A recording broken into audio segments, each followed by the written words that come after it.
It was a gruesome injury. I can't imagine experiencing it, to see out of the field. That injury, an open ankle fracture dislocation, is basically three separate injuries. First, you have the open injury, which is what we usually refer to as compound fractures. We don't use that term anymore. It's now referred to as open fractures, which means that the broken bone is exposed to the air. The second part of that injury is the dislocation, where the ankle joint actually dislocates out of the side and you can see the foot turning 90 degrees. The last part of it is the broken fibula, which is the bone on the outside of the ankle. And that part was the part that was fixed with plates and screws.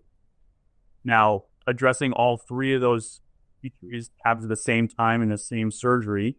And the benefit, actually, of this kind of injury over, say, an ACL is that it's primarily a bony injury. And so as long as you get that broken bone fixed and that bone heals according to plan, you can start to attack rehab in a much more aggressive manner than you could with a medicine injury of a high ankle sprain or an ACL tear.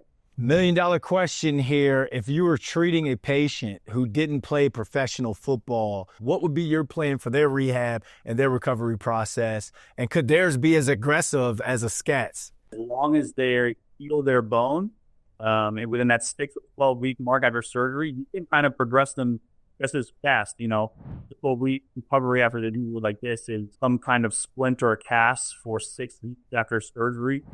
And no weight bearing on the ankles. That means crutches and no weight. Starting at the 6th mark, you're starting to put weight down and starting to progress through walking and getting your strength back in the ankle. And around that 3-month mark, as long as the ball is an X-ray, kind of start progressing them as fast as they can tolerate.